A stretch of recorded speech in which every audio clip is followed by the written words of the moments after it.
हा कार्यक्रम आपण FM 101 मेगाहर्ट्झ वरून ऐकला. संध्याकाळचे 6:30 होत आहेत. पुणे वृत्तांत आता ऐकूया.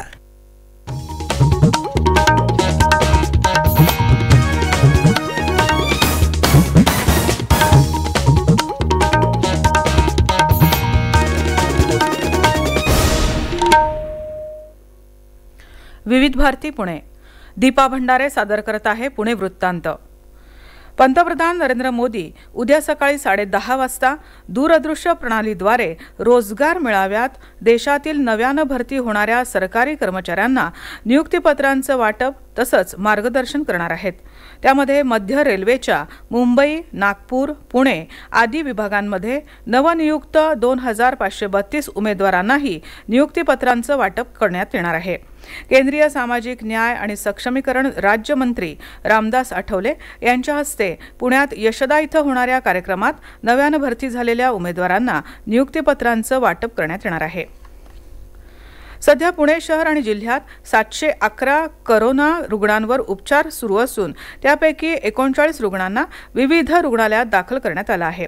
त्यापैकी 7 रुग्णांना प्राणवायू तर 4 रुग्णांना कृत्रिम श्वसन यंत्रणेवर ठेवण्यात आल्याचं आरोग्य विभागाकडून सांगण्यात आलं. या पार्श्वभूमीवर नागरिकांनी कोरोना प्रतिबंधात्मक उपायांचा अवलंब करावा. सहव्याधीग्रस्त आणि रोगप्रतिकारक शक्ती कमी असलेल्या नागरिकांनी मुखपट्टीचा वापर करावा असं आवाहन आरोग्य विभागाकडून करण्यात आलं आहे. खासगी रुग्णालयातील नियमबाह्य कृत्यांबद्दल तक्रार नोंदवण्यासाठी आता पुणे महापालिकेच्या आरोग्य विभागानं तक्रार निवारण कक्ष स्थापन केला आहे. त्यासाठी 1800-233-4151 हा टोल फ्री क्रमांक कार्यालयीन वेळेत कार्यान्वित राहील. या क्रमांकावर फोनवरून तसंच प्रत्यक्षातही तक्रार दाखल करता येणार आहे. आरोग्यवर्धक औषधांसंदर्भात अन्न आणि औषध प्रशासन विभागानं विशेष तपास मोहीम हाती घेतली आहे. या मोहिमेअंतर्गत पुणे शहरातील आंबेगाव, न्हरे, सदाशिवपेठ, हडपसर या भागातील औषध दुकानातील आरोग्यवर्धक औषधांची गुणवत्ता तपासण्यात येणार आहे. तसंच औषध दुकानांचे परवाने तपासले जाणार आहेत. अनियमित परवाने असणाऱ्या दुकानांना 10 लाख रुपये दंड ठोठावला जाऊ शकतो अशी माहिती विभागातर्फे देण्यात आली आहे. कचरा व्यवस्थापनातील एक आदर्श प्रकल्प म्हणून उरळी देवाची कचरा डेपोकडे पाहिलं जात आहे असं पुणे महापालिकेच्या उपायुक्त आणि घनकचरा व्यवस्थापन प्रमुख आशा राऊत यांनी म्हटलं आहे. महापालिका अधिकाऱ्यांसमवेत उरळी देवाची प्रकल्प पाहणी दौरा केल्यानंतर राऊत पत्रकारांशी बोलत होत्या. उरळी देवाची आणि फुरसुंगी इथल्या कचरा व्यवस्थापनाबाबत न्यायालयामध्ये कोणतीही याचिका प्रलंबित नाही. महापालिकेनं बायो मायनिंग आणि कचरा व्यवस्थापनामध्ये केलेल्या कामाची दखल हरित न्यायालयानं घेतली आहे. त्यामुळे न्यायालयाच्या निर्देशानुसार 1ही किलो कचरा डंप न करता संपूर्ण कचऱ्यावर शास्त्रशुद्ध प्रक्रिया केली जात आहे.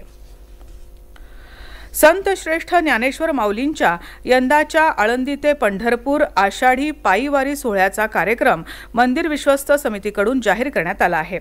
त्यानुसार हा पालखी सोहळा ज्येष्ठ कृष्ण अष्टमी म्हणजेच 11 जून रोजी सायंकाळी पंढरीच्या दिशेनं प्रस्थान ठेवेल. प्रस्थानानंतर शेजारील गांधीवाड्यात आजोळघरी सोहळ्याचा पहिला मुक्काम राहणार असून दुसऱ्या दिवशी हा सोहळा पुण्यनगरीत दाखल होईल. त्यानंतर तब्बल 17 दिवसांच्या पायीवारीनंतर हा सोहळा 28 जून रोजी पंढरपूरमध्ये प्रवेश करेल. 29 जून या आषाढी एकादशीच्या दिवशी पालखी सोहळ्याची नगर प्रदक्षिणा आणि चंद्रभागा स्नान होणार असून 3 जुलैपर्यंत सोहळ्याचा मुक्काम पंढरपुरातच राहणार आहे. त्याच दिवशी विठ्ठल रुक्मिणी भेटीनंतर हा सोहळा परतीच्या प्रवासाला निघेल. विद्यार्थी सहाय्यक समितीच्या कार्यकारी विश्वस्तपदी माजी विद्यार्थी तुषार रंजनकर यांची निवड करण्यात आली आहे. अध्यक्षपदी ज्येष्ठ उद्योजक प्रतापराव पवार यांची फेर निवड झाली आहे. नुकत्याच झालेल्या विश्वस्त मंडळाच्या बैठकीत 2023 ते 2026 या 3 वर्षांकरता नवं विश्वस्त मंडळ निवडण्यात आलं. पुणे शहरातील अनेक टॉयलेट्स त्यांची देखभाल नसल्यानं बंद अवस्थेत आहेत, त्यामुळे नागरिकांची गैरसोय होत आहे। टॉयलेट्सची तातडीनं दुरुस्ती करून ती वापरण्यायोग्य करण्यात यावी अशी मागणी आमदार सिद्धार्थ शिरोळे यांनी आज महापालिका आयुक्त विक्रम कुमार यांची भेट घेऊन केली। आयुक्तांनीही त्यानुसार लगेच दुरुस्तीचे आदेश काढले। हवामान। पुणे आणि परिसरात आज आकाश अंशतः ढगाळ होतं। कमाल तापमान 38.6 तर किमान तापमान 20.2 अंश सेल्सिअस नोंदवलं गेलं। उद्या संध्याकाळी आकाश अंशतः ढगाळ राहण्याची शक्यता असून काही ठिकाणी मेघगर्जनेसह हलका पाऊस पडण्याचा अंदाज हवामान विभागानं वर्तवला आहे। तर हा होता आजचा पुणे वृत्तांत। उद्या पुन्हा भेटू विविध भारती पुणे केंद्रावर संध्याकाळी 6 वाजता ताज्या पुणे वृत्तांतमध्ये। नमस्कार।